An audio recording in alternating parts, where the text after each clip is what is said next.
Imagine kneeling at the edge of a river, the water glittering under the African sun day.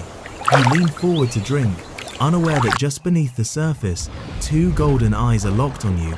The water ripples, but it's too late. Jaws like iron snap shut with bone-crushing force, dragging you into the depths. This was not a nightmare. This was daily life 5.6 million years ago. Crocodiles, larger and more powerful than those alive today, ruled the rivers and lakes of Africa. For our fragile ancestors, small, slow, and defenseless, every sip of water could be their last. So how did they survive? How did creatures with no claws, no armor, and no weapons escape the death traps of crocodiles? And more importantly, how did these struggles shape the instincts that still guide us today? Before we dive into this brutal story of survival, make sure you like this video, share your thoughts in the comments, and subscribe so you never miss the next chapter in humanity's origin story. The rivers of Africa, 5.6 million years ago, were more than sources of life. They were gateways to death. Across the plains, scattered bands of early hominins, small, upright walking apes, ventured cautiously toward waterholes.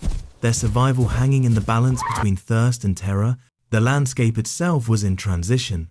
The late Miocene was giving way to the Pliocene epoch, reshaping Africa into vast savannas, broken only by stretches of woodland and winding rivers. Herds of antelope-like ungulates, prehistoric elephants, and zebra-like horses roamed freely. Their migrations painted the land with abundance, but also drew predators to the same waterholes where humans gathered. Lions, saber-toothed cats, and hyenas patrolled the grass, but none were feared quite like the crocodiles. These reptiles were not the crocodiles we know today. They were bigger, heavier, more aggressive, giant ambush predators capable of snapping bones with a single strike. Their eyes broke the surface silently, like twin embers glowing in the dusk. Their jaws could clamp shut with one of the most powerful bite forces in natural history. For prey, there was no second chance. For early hominins, Sahelanthropus, Orrorin, and their kin, water was both salvation and trap. Their small bodies, fragile frames, and lack of weapons made them easy targets. They had no claws, no fangs, no armor. Only awareness, community, and crude tools stood between them and annihilation. Every trip to the river's edge was a gamble. Would the water quench their thirst or swallow them whole? This was the world where humanity's story unfolded, where survival was measured in seconds and one wrong step could erase a bloodline. A world where the shadow beneath the surface was more dangerous than the predators above it. This is the story of how fragile apes, seemingly doomed against monstrous crocodiles, learned to adapt, endure, and carry forward the instincts that still live in us today. The rivers of Africa 5.6 million years ago were worlds within worlds teeming with life, yet saturated with danger. To the naked eye, they looked like shimmering oases across a harsh savanna. Herds of prehistoric antelope crowded their banks, elephants churned the mud into pools, and flocks of water birds erupted into the air at the slightest ripple. For early hominins, these rivers were indispensable. They offered water to drink, fish and turtles to scavenge, and cooling relief from the relentless heat of the Pliocene Sunday. But beneath their glistening surface lurked death. The Miocene epoch, which had dominated Africa for millions of years, was ending, and the Pliocene was beginning to reshape the landscape.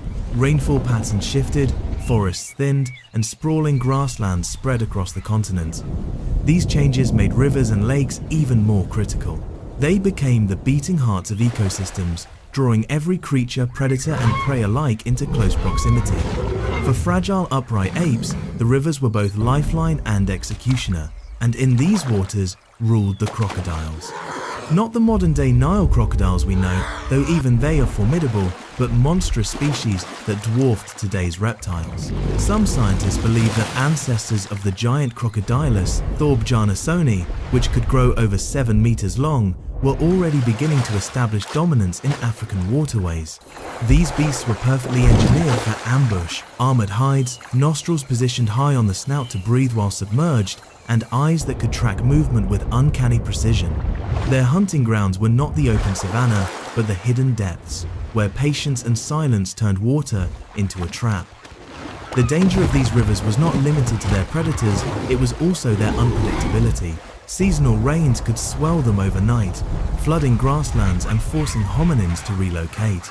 Dry seasons shrank them into narrow, muddy channels where animals gathered in desperate numbers, heightening the risk of ambush. The very rhythm of survival was dictated by the pulse of the rivers. When they receded, competition for dwindling waterholes became savage. When they overflowed, crocodiles spread farther, invading areas once thought safe. Imagine a small band of Sahelanthropus approaching a river at dawn. Their parched throats urged them forward, but instinct made them pause. The water was still, yet too still, a glassy surface that revealed nothing. A ripple near the reeds. Was it the wind or a predator's tail? They crouched low, scanning, listening, their survival hanging on a decision made in seconds. For these early humans, hesitation was not weakness, it was life. The rivers shaped everything: migration routes, feeding habits, and even the psychology of our ancestors. Every successful sip of water was a gamble won. Every loss, a life swallowed whole. The banks bore silent witness to both. Bones of prey littered the mud, some crushed, others scarred with the unmistakable grooves of crocodile teeth. Fossil evidence uncovered in East Africa today confirms what our ancestors knew then. Rivers were not neutral spaces.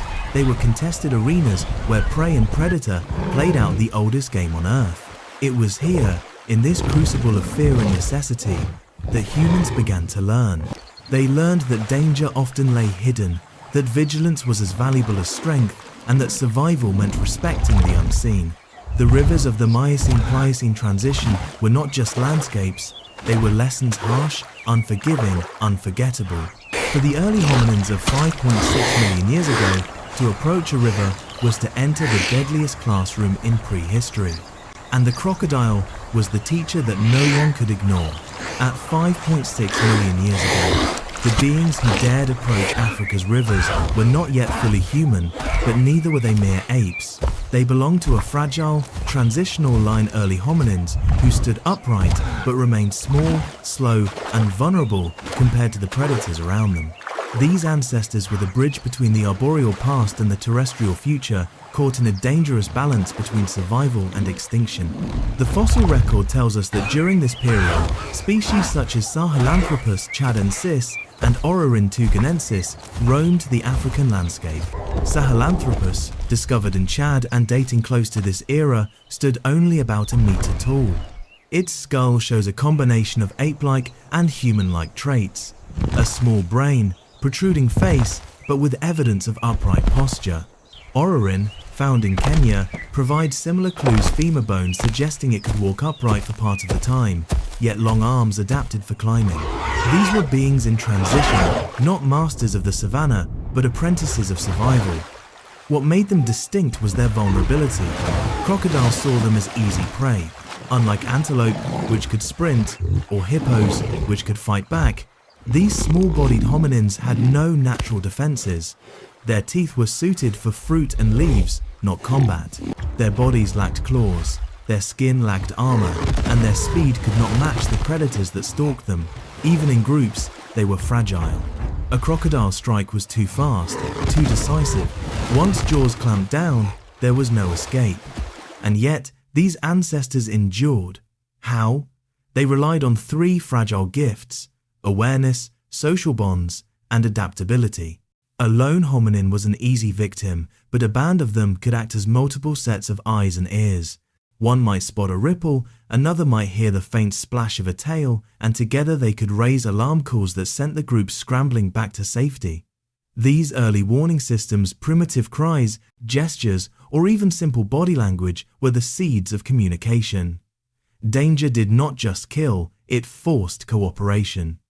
The daily routine of these ancestors reflected their precarious status. They likely foraged close to woodland edges, where fruiting trees provided food and escape routes. At night, many may have retreated to branches, still relying on climbing skills to evade nocturnal predators. But the rivers were inescapable. Water was not optional. Mothers carried infants to the bank, juveniles played too close to danger, and older individuals, slower and more cautious, lingered behind. Each approach was tense, each drink a moment of gamble, Fossil evidence hints at just how risky this was. Remains of ancient hominins found near river deposits often bear the telltale signs of predator attacks: crushed bones, missing limbs, tooth marks etched into skeletons. One partial hominin fossil even shows the kind of trauma consistent with a crocodile's bite. Bones torn as if by immense pressure, severed in ways no fall or natural decay could explain. These were not isolated events.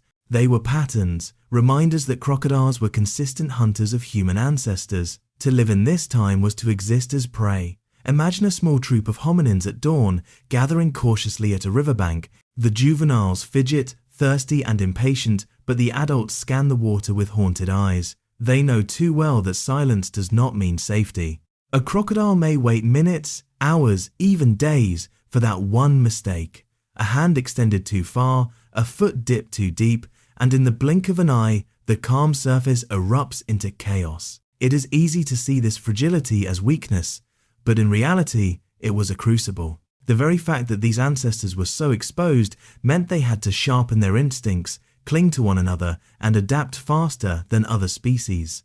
Vulnerability forced innovation. Their survival was not guaranteed, yet each generation that endured carried forward lessons etched by loss, by fear, and by narrow escapes. They were not mighty hunters or rulers of their land. They were fragile survivors navigating a world designed to erase them. And yet, they held on one riverbank at a time, one sip of water at a time, laying down the first human footsteps toward resilience. To understand why rivers were so dangerous for our ancestors, we must look closely at the predator that ruled them. The crocodile was not simply another hunter, it was a living weapon, forged by millions of years of evolution to dominate the water's edge. At 5.6 million years ago, crocodiles were already ancient, older than the hominins who feared them, older even than the savannas themselves. They had survived dinosaurs, shifting climates, and mass extinctions, and they carried into the Pliocene an arsenal that made them nearly unstoppable.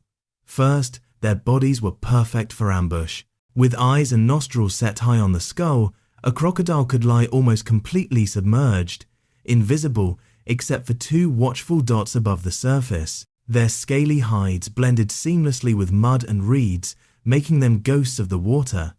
To early hominins, there was no warning, only silence, stillness, and then sudden violence. The jaws were their deadliest weapon. Modern crocodiles can generate bite forces exceeding 3,000 pounds per square inch, and their prehistoric relatives may have been even stronger. Once those jaws clamped shut, the victim's fate was sealed. Teeth, conical and unyielding, were not designed to slice but to grip, puncturing flesh and locking prey in a vice from which there was no escape. Bones shattered, limbs tore free, and small-bodied apes stood no chance once seized. But the jaws were only the beginning.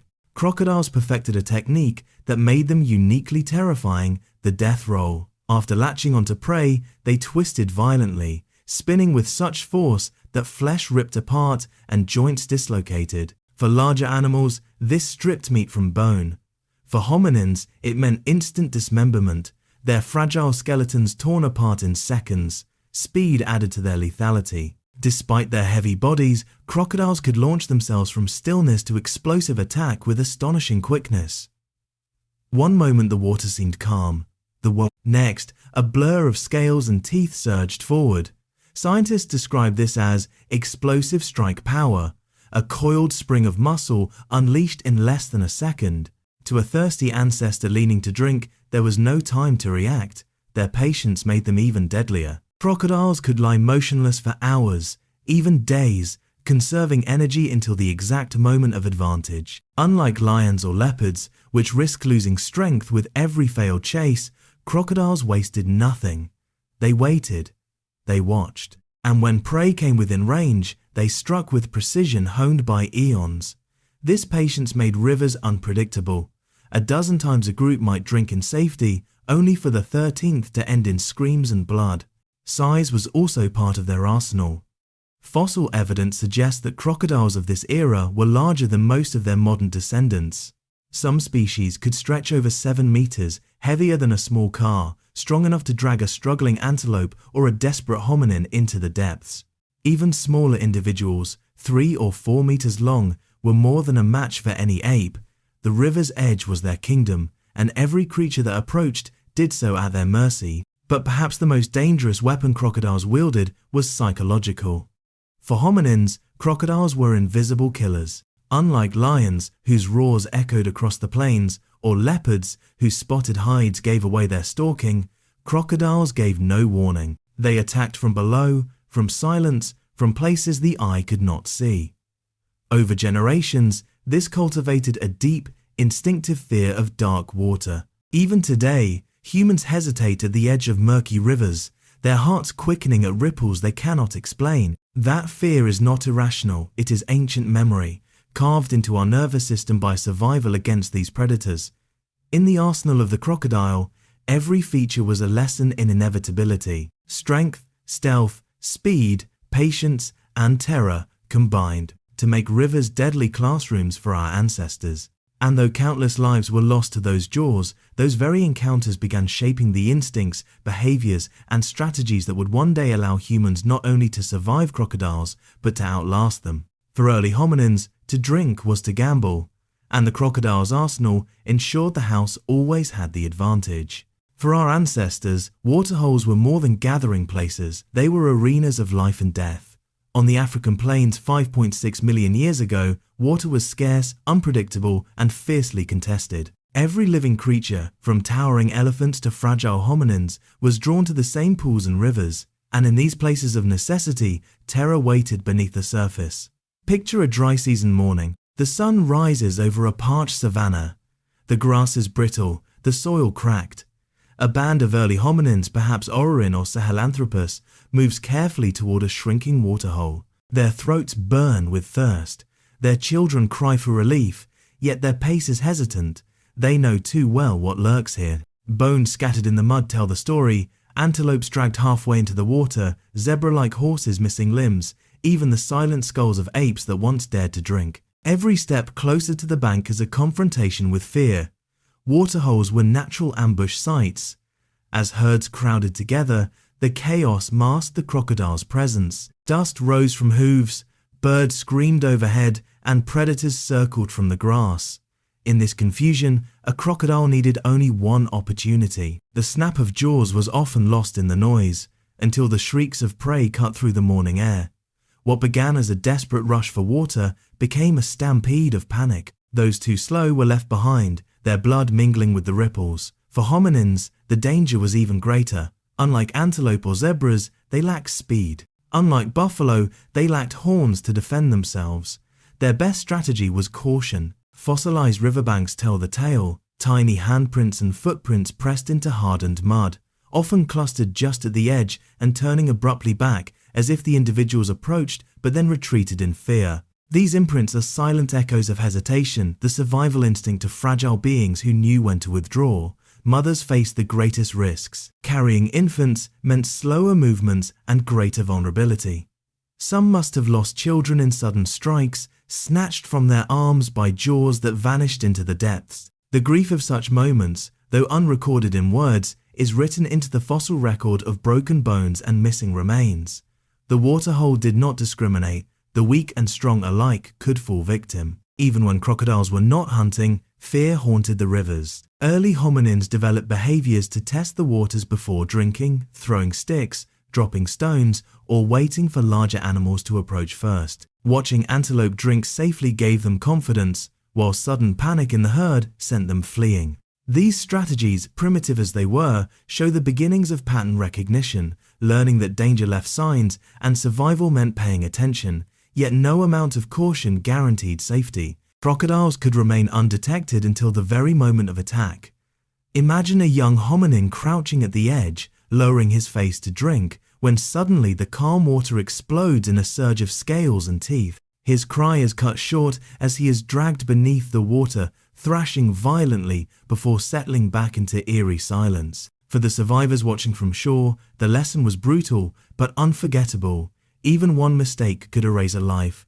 The terror of waterholes did more than thin the numbers of our ancestors, it shaped their minds. Fear became memory, and memory became instinct.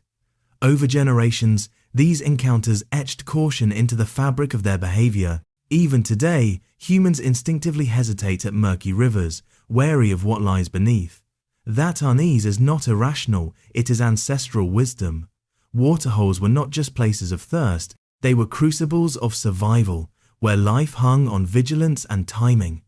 For early humans, the question was never simply when to drink, but whether the next drink would be their last. For our ancestors, rivers were both salvation and snare. To live near water meant life, but to approach it without caution meant death. Over time, these fragile beings began to develop the first survival tactics, small, instinctive strategies that would one day evolve into the hallmarks of human ingenuity. Against the crocodile's arsenal of stealth and power, they had only their wits, their numbers, and the simplest of tools. The earliest tactic was vigilance. Before daring to drink, bands of hominins learned to stop at a distance, scanning the waterline for ripples or suspicious stillness. Their sharp eyes, adapted to detect snakes and predators in grass, were now turned to the shimmering surface of rivers. Often, they waited for other animals to approach first. Antelope and zebras became unwilling sentinels. If they drank safely, so could the hominins. If they bolted in panic, the apes retreated at once. This patient watchfulness was no trivial act, it was the difference between life and extinction. But waiting was not enough. Our ancestors began to interact with their environment in subtle ways, using objects at hand to test the unknown. Stones and sticks became probes, tossed into the shallows to disturb the water. If a hidden crocodile lunged, it revealed itself, and the band fled. These acts were simple, almost instinctive, yet they represented the first sparks of tool use, not for building or hunting, but for survival against ambush. Group behavior also offered protection. A lone hominin crouching at a riverbank was almost certain prey, but in groups, they gained advantage. One drank while others watched the water. Mothers with infants were shielded at the center, while stronger males or alert juveniles took positions at the edges. Primitive alarm calls echoed across the banks, sharp cries, arm waves, or even the pounding of hands against the ground. These early warning signals, though crude, were the foundations of collective defense. Fear transformed into language, and language into survival. At times, the bands used intimidation. Archaeologists studying primate behavior today see baboons and chimpanzees throw stones, brandish sticks, and shout at predators. Our ancestors likely did the same. When crocodiles hauled themselves onto the bank to bask, groups of hominins may have screeched, waved branches, or hurled debris, driving them back into the water. While such tactics carried risk, they also revealed something new, the instinct to stand ground, however briefly, against a predator far stronger than themselves. Learning also played a critical role. Each encounter with crocodiles left scars, both physical and psychological, but also knowledge. A juvenile taken by the water taught the others where not to approach. A successful alarm cry reinforced the value of communication. In this way, tragedy was transmuted into survival lessons. These were not written down or consciously taught, but encoded in behavior, passed from generation to generation. By mimicking elders, juveniles absorbed the rhythms of caution. What seemed like instinct was in fact the slow accumulation of memory. These tactics were fragile, easily undone by carelessness. A moment of impatience, a misstep at dusk, or the bold curiosity of a child could still end in disaster. Yet collectively, they represented a turning point. For the first time, hominins were not merely reacting to predators, they were anticipating them, shaping behavior to counter hidden threats. They had no armor, but they created distance. They had no weapons, but they turned stones into warnings. They had no language, but they built communication out of cries and gestures. From these small beginnings, the long arc of human survival took shape. Crocodiles, with their silent ambushes, forced fragile apes to look closer, think faster, and act together. In the shadow of terror, they learned to plan. And though many still perished at the water's edge, each escape strengthened the UTI, survival code that would one day define humanity. Against the jaws of death, the first survival tactics were born. If rivers were death traps ruled by crocodiles, then the land beyond them was no safer. For our ancestors 5.6 million years ago, danger came from every direction. To step out of the water's reach was not to escape death, but to exchange one predator for another. The African savannas of the late Miocene and early Pliocene were arenas where survival depended on constant vigilance. The tall grasses concealed cats that moved like shadows. Saber-toothed predators such as Machairodus stalked herds with patience, waiting for the weak or unwary. Leopards, smaller but no less dangerous, climbed trees and pounced from above. For fragile hominins who still relied on trees for refuge, even the branches could betray them. A leopard's leap could mean the end of a juvenile clinging to its mother's chest. Every rustle in the grass was a question. Was it wind or something alive, waiting? Then there were the hyenas. Not the scavengers we think of today, but hunters, sleek, long-legged ancestors of modern hyenas that chased prey across open ground. Packs of these predators could overwhelm almost anything, even larger animals. For hominins, a solitary straggler meant certain death. The eerie howls of hyenas across the plains were a warning. Stay together or be torn apart. Even the skies were not safe. Giant birds of prey, some with wingspans over 3 meters, circled above. These raptors could swoop down and snatch small juveniles, lifting them screaming into the air. Fossil evidence of talon marks on ancient bones suggests that our ancestors were not spared. A shadow passing overhead was enough to freeze a troop in terror, driving mothers to clutch their young and the group to huddle close. And yet, of all these predators, crocodiles remained the most feared. Why? Because lions roared, hyenas howled, and birds cast shadows, but crocodiles gave nothing away. On land, predators often betrayed themselves by sound, smell, or movement. In the water, crocodiles were silent, invisible, and patient. This unpredictability made rivers the deadliest places of all.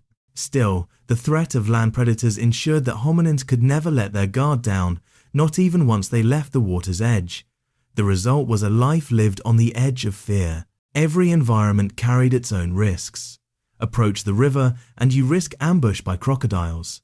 Stay in the grasslands and cats stalked you. Climb into the trees and leopards followed. Look to the skies and death swooped on wings. For our ancestors, safety was never complete. It was relative, temporary, and fragile. This constant exposure to predators shaped more than behavior, it shaped psychology. Fear became a companion, guiding choices. It determined where to forage, when to move, and how to sleep. It taught hominins to listen for the faintest rustle, to watch for the smallest shadow, to trust instinct when logic failed. Those who ignored these signals often did not survive long enough to pass on their genes. In this way, predators became silent architects of evolution. Modern humans still carry these imprints. The startle at a sudden noise in the dark, the shiver when something moves at the edge of vision, the unease in tall grass or murky water, these are echoes of a world where death could strike from any direction. They are reminders that long before we were hunters, we were prey.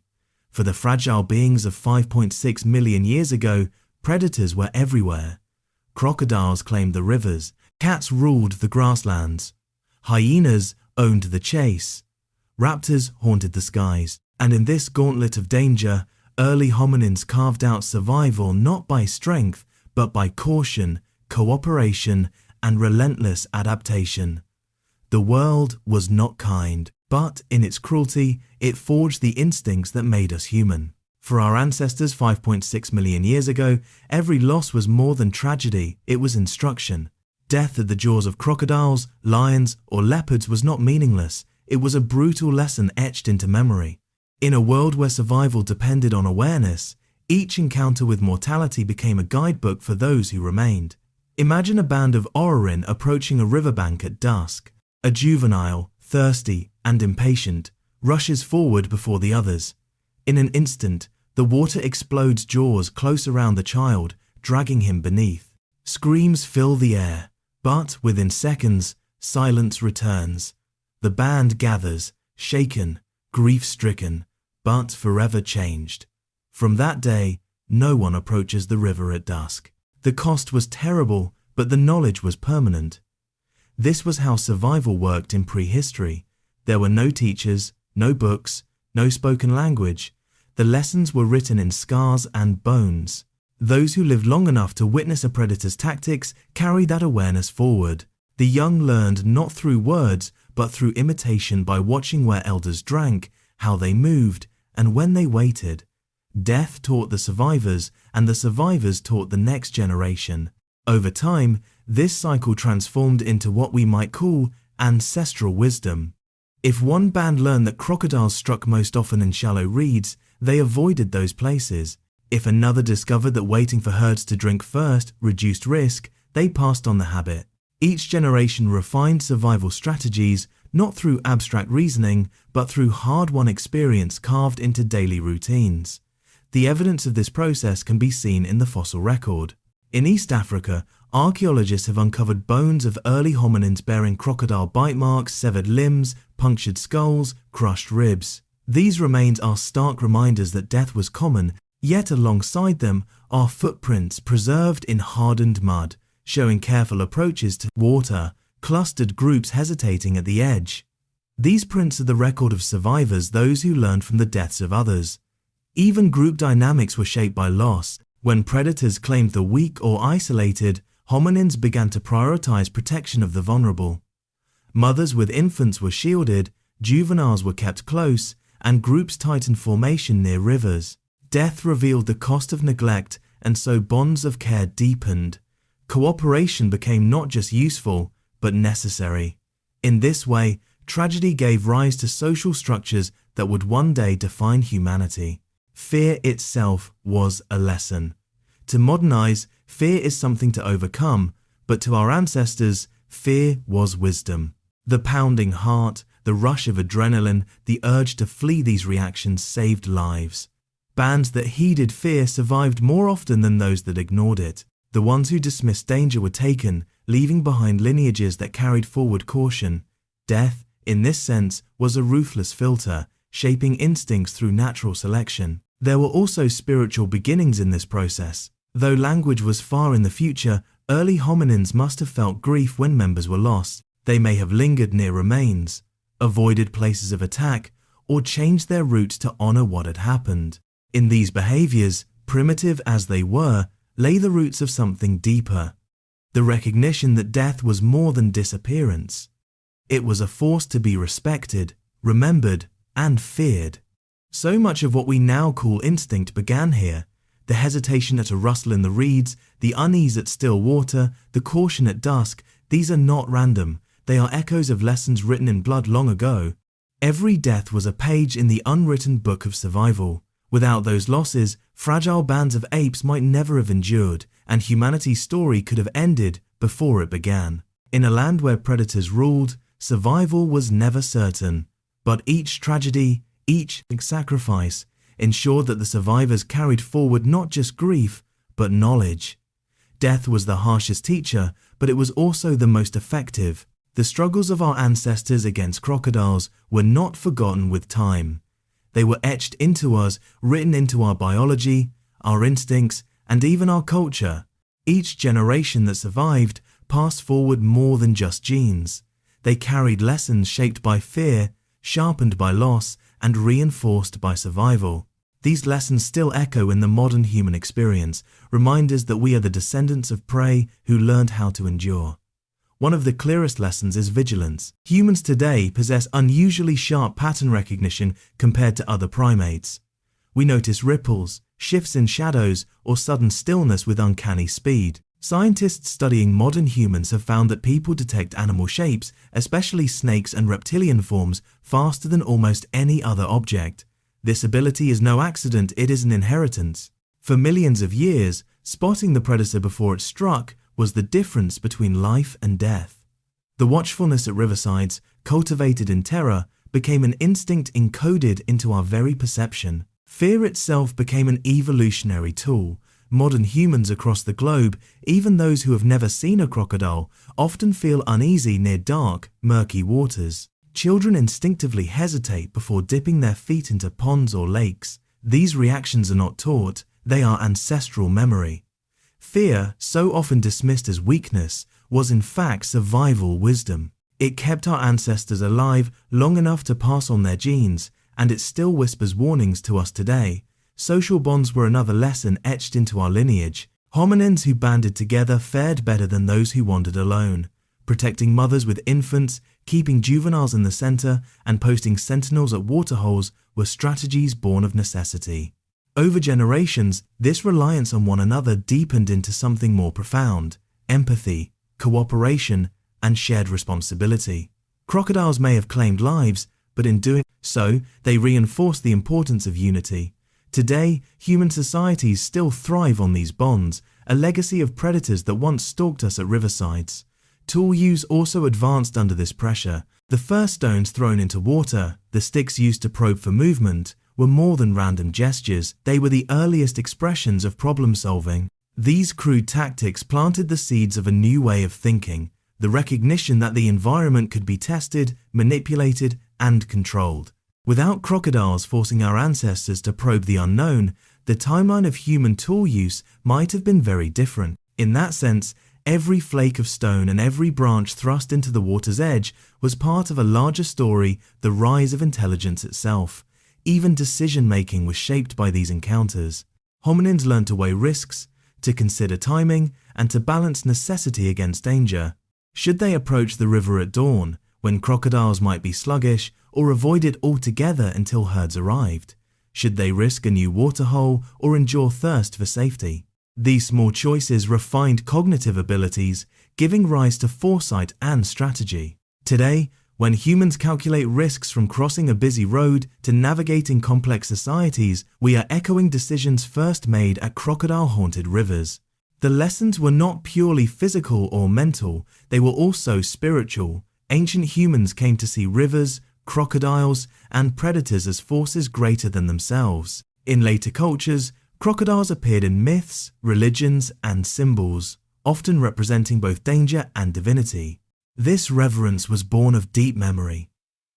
The recognition that survival depended on respecting what lay hidden. The sacred and the terrifying were intertwined, just as they had been in the lives of our earliest ancestors. All of these lessons, vigilance, fear, cooperation, tool use, decision-making, reverence, became building blocks of humanity. They remind us that evolution is not shaped only by what we conquered, but by what nearly destroyed us.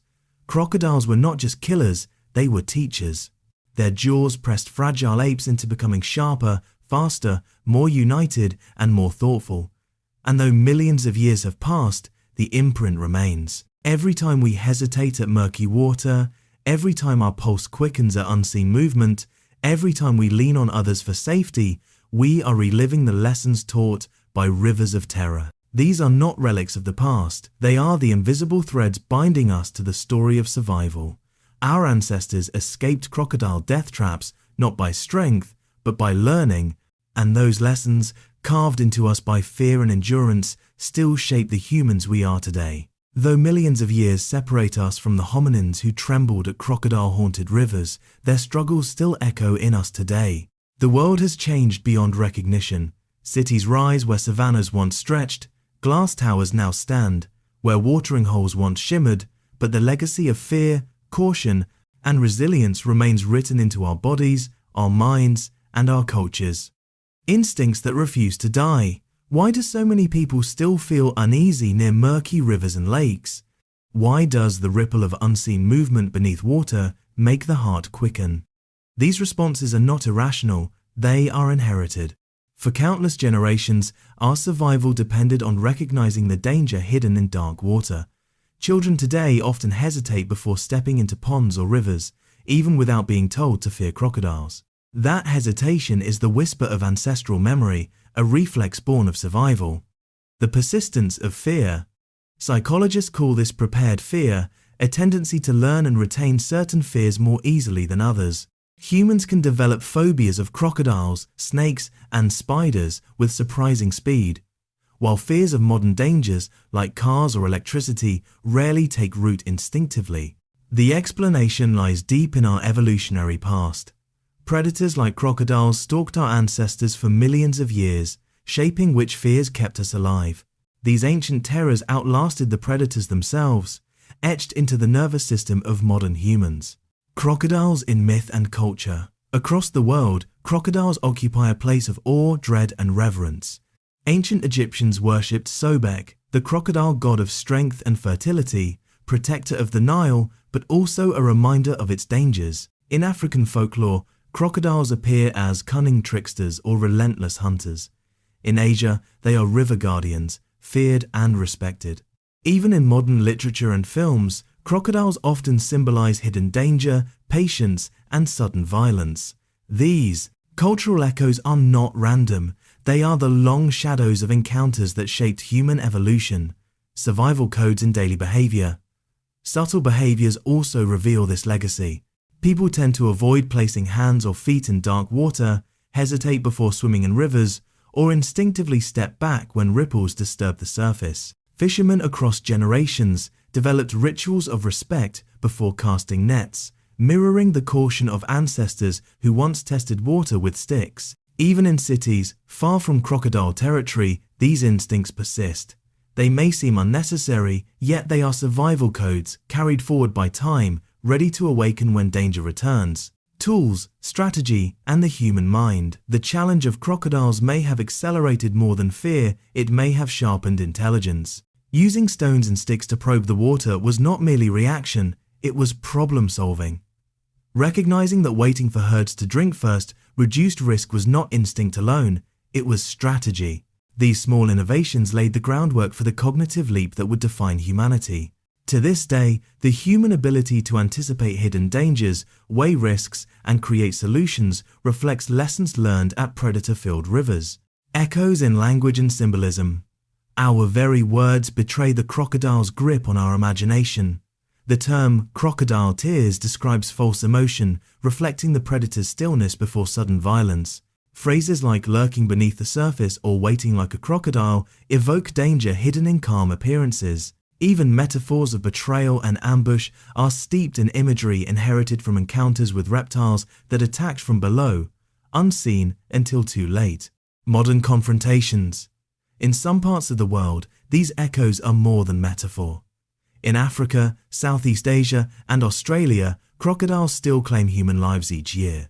Villagers gathering water, fishermen casting nets, or children swimming too close to riverbanks sometimes meet the same fate as our ancestors. The ancient struggle continues, reminding us that evolution never fully erases danger. Those who live alongside crocodiles today carry forward the same vigilance and respect that allowed early hominins to endure. The human spirit, forged by predation.